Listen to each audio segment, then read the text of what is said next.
Our world glorifies the thrill that comes from wealth, winning, and sexual pleasures, and it ignores the sin that is so often associated with these thrills. So if you take the first, wealth, something you used to say all the time, like wealth doesn't solve any problems, right? So if you're... Wealth or richness? Wealth. Rich. Well, I know you separate the two between what is being rich and being wealthy. But for the sake of argument, we're going to use these synonymously, right? Just saying if you have a lot of money, an abundance of money, it doesn't necessarily solve any of your issues. Yeah, you may be able to go buy things that you couldn't buy before, but if you're dealing with a drug addiction, it doesn't necessarily mean, if you're out on the street and you're buying crack cocaine and all of a sudden you win the lottery or something like that, you have an abundance of money. Does it change the fact that you're a drug addict? I mean, it could. You could have enough money to go to treatment, but in some cases, in more cases than probably less, people just can buy more of an abundance of the drug. It doesn't say, oh, now I'm rich, I won't do any more drugs. That doesn't mean, and we know that from history. How many famous people have passed away from drug overdoses and they've had all the money, success at their fingertips? So it's saying that we as the world have the ability to glorify wealth, to glorify winning or sexual pleasures, but ignore the sin that tends to be associated with it. When you used to be in the movie industry, people on the outside looking in think that these are glamorous lives. These people have no problems. They're living their best life, but behind closed doors, they're really suffering. But people on the outside glorify that.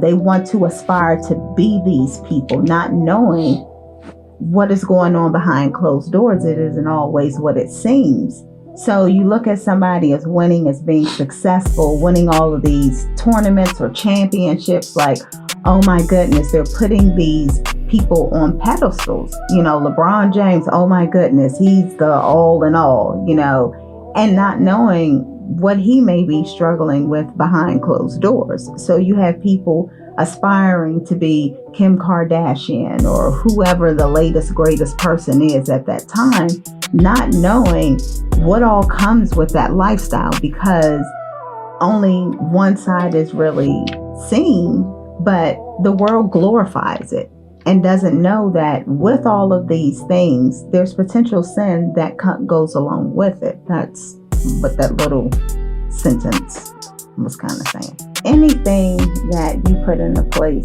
of God, to me, is problematic.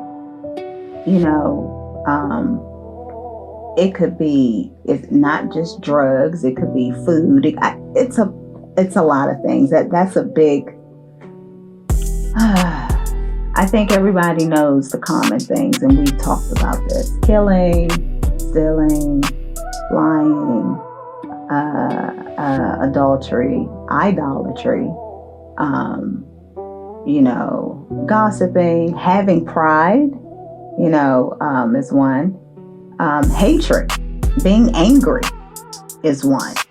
I would say, I guess for me, this is what I know by experience and what I went through, and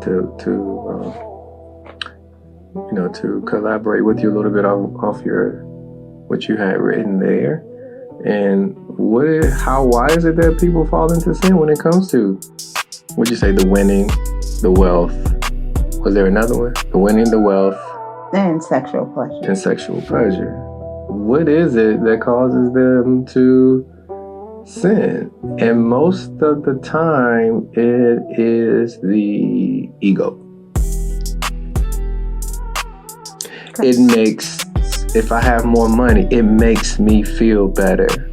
If I have more money than you, it makes me feel that I'm more powerful than you. If I have more money than you, I could do more things than you, and which makes me more important than you, which makes you have to pretty much almost bow down to me, because you have to come to me and wonder why I have so much money, more money than you, and you don't.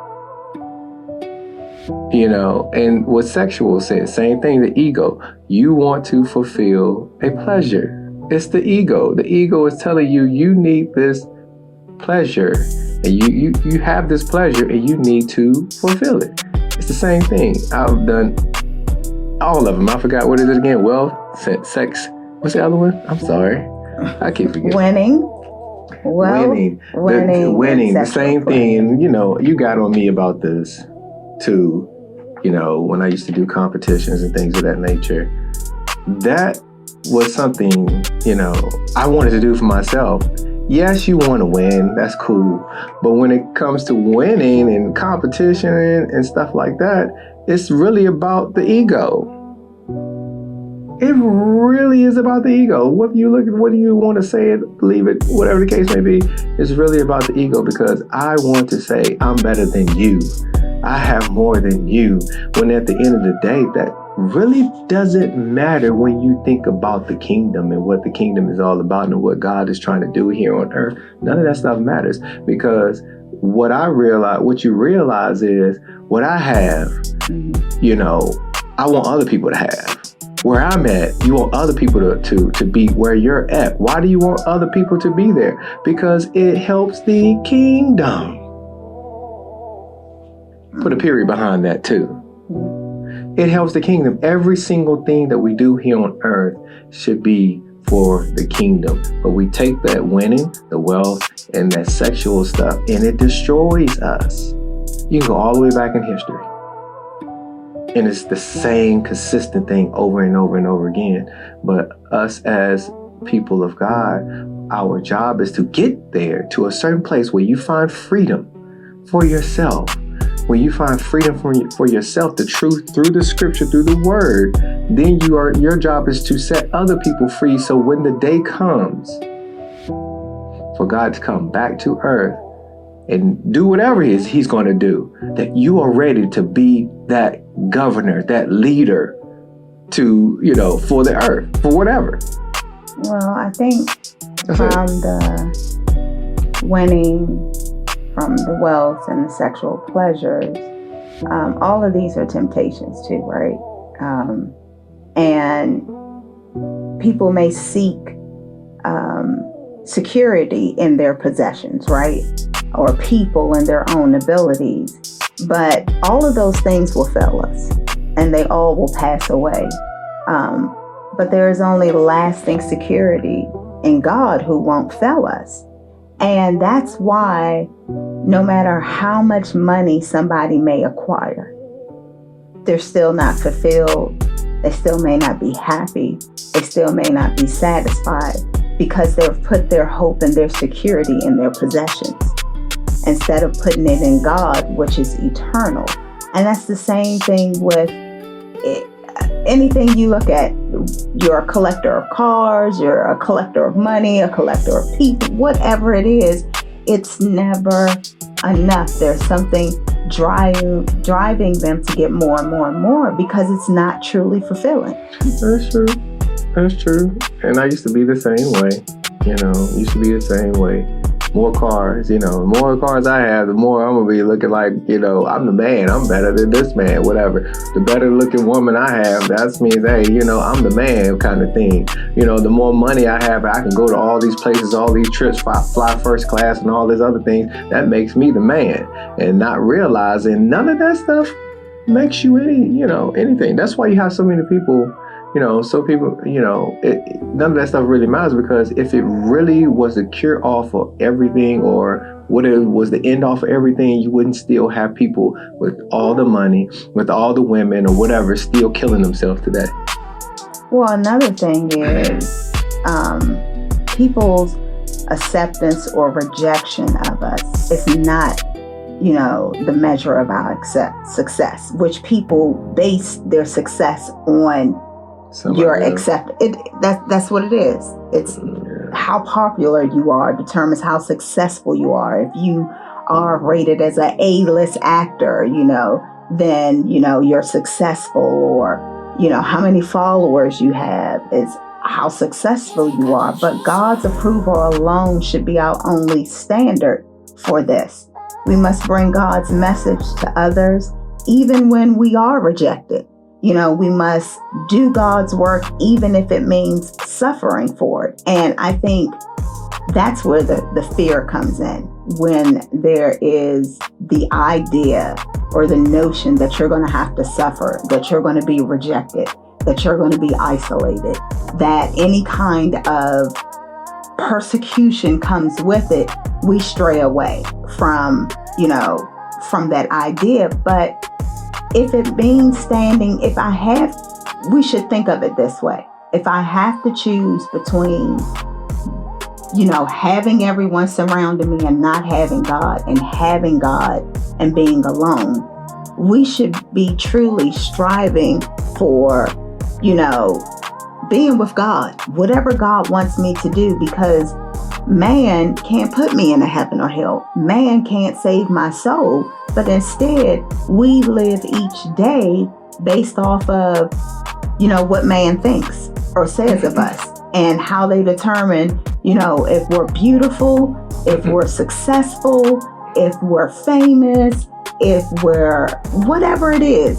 We base it off of what man says, and man really has no power over us.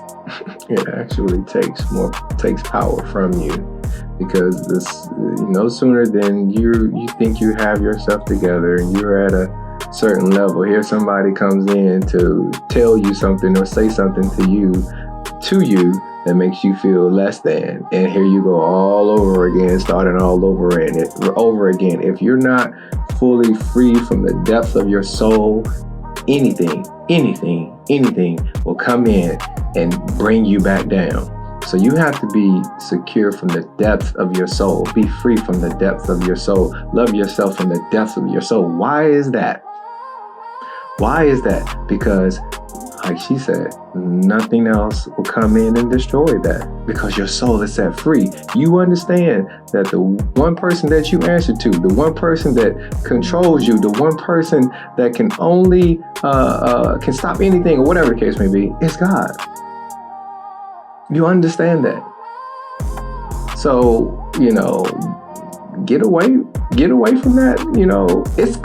But I understand why so many people do it. I really do.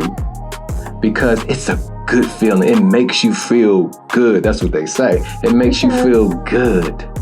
Even though it's nothing wrong with having those things, but you have to learn that is superficial feel good. But yeah, we still have those things, but we know at the end of the day, it doesn't serve a purpose. But I guess it's flesh, right? It's your flesh that's rising up and yearning for that acceptance, for that attention, for that approval from dopamine. Yeah, and you have to really kill your flesh daily and say, I'm not chasing after the world. I should be chasing after God. And it is a struggle. How do you deal with that? I know for me that as strong as I want to say that I am, things still hurt me. If I don't feel like I'm a part of a discussion or involved with this, I'm just like, well, dang, what's wrong with me? It immediately makes you start looking at yourself and being negative about yourself. Well, clearly I must have did something. Something's wrong with me. They don't want to include me. What's going on? And you just start tearing yourself down. And it's like, instead of saying, you know what, it's nothing wrong with me. God didn't make a mistake when he made me. Maybe I'm not included because it may not be good for me. We get into things that we don't even want to do, but it's because everybody else is doing it. And that's how you essentially start losing yourself, losing your soul, because you're not doing it because of what you want to do. You're doing it to please everybody else. Yeah. Whether you're in a relationship, oh my goodness, you can so lose yourself in a relationship when you are aspiring to just please the other individual, when you lose your own identity. That was one of my pet peeves when we got married. Like, I was being honest, like, I can't make you happy. If you're not happy, there's nothing I can do to make you happy. And if I was to do anything, it would only be temporary. The key goal for each one of us is to find happiness and love for ourselves. The sooner you find that, the sooner the marriage or whatever relationship it is, it increases in value. It increases in value. To who created you, your creator. Who you were made in his image. And one thing they say, God doesn't change, and that is the truth. He says he loves you, and his love is unconditional. Man's love always comes with a condition, because soon as when you mess up, that love stops. That's it. You mess up, you don't do what the person wants you to do, they get upset, whatever it is, it stops. But God continues to love you, even when you turn your back on him. Even though to what you're talking about, with the wealth, the sex, and the winning, it comes with a condition too. Whether you believe it or not, because as soon as you go out here and you have sex, and somebody tell me your sex is horrible, or whatever the case may be, you're going to feel bad about yourself.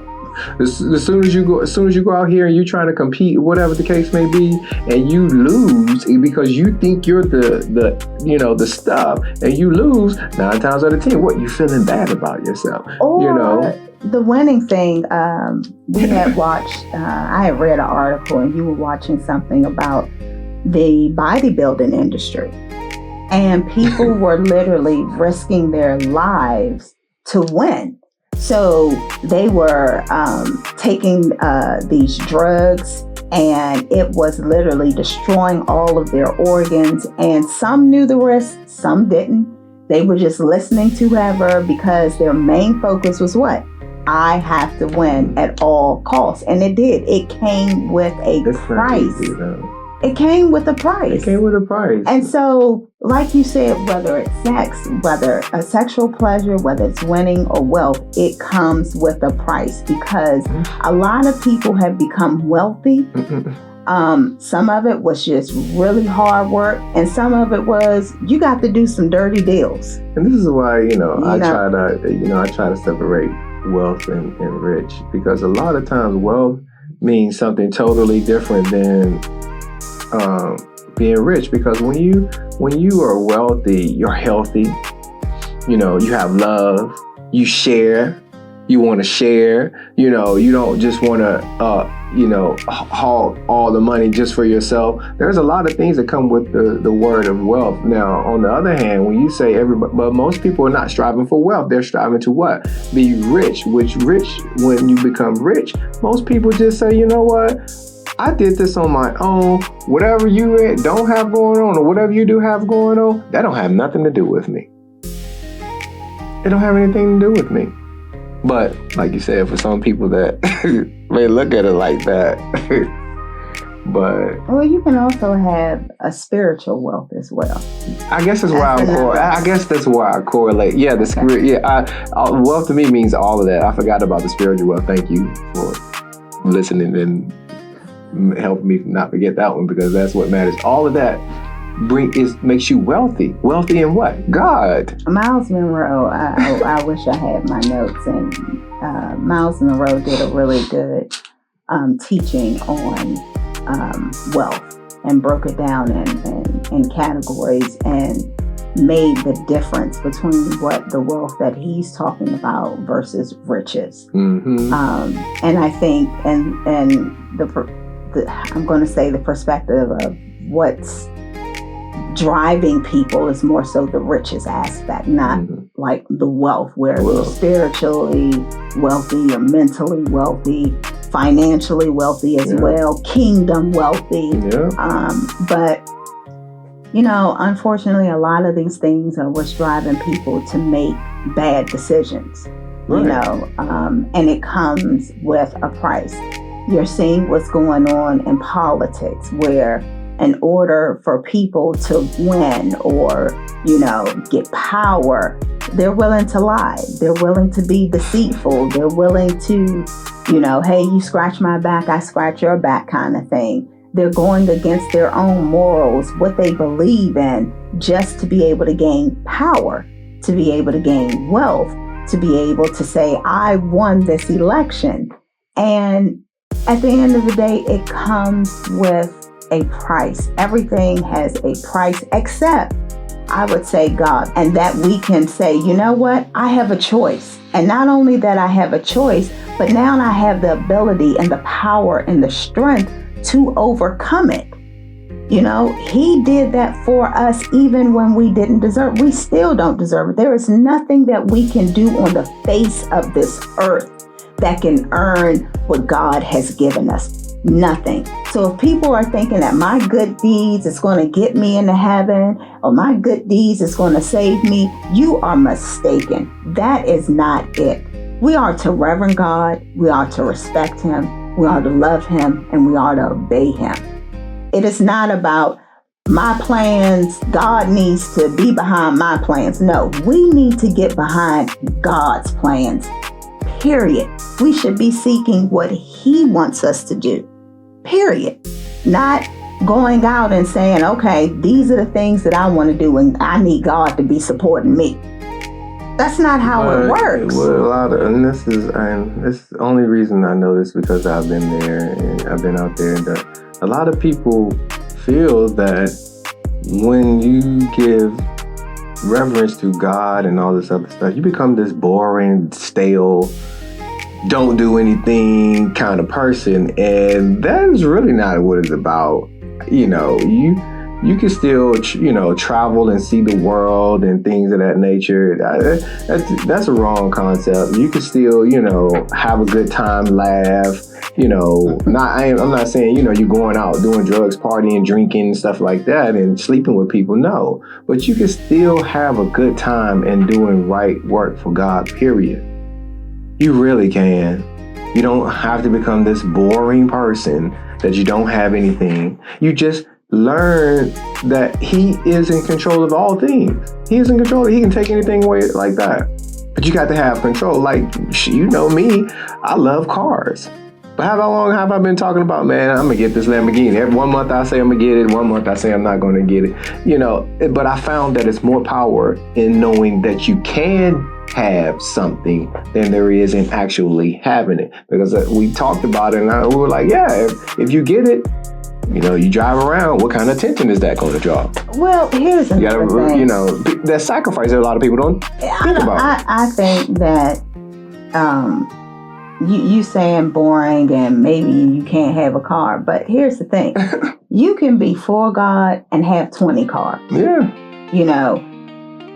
Maybe that's your issue. Not everybody's, or somebody else's issue and not yours. Yeah. But I just don't want it to be misconstrued. Like, okay, that means I can have. Well, this is my example, as far as me, a sports car or something like that. No. But I don't think, yes, people may say being saved is boring. I can't have fun. I can't. But what is your definition of fun as well? And what's somebody's definition of boring?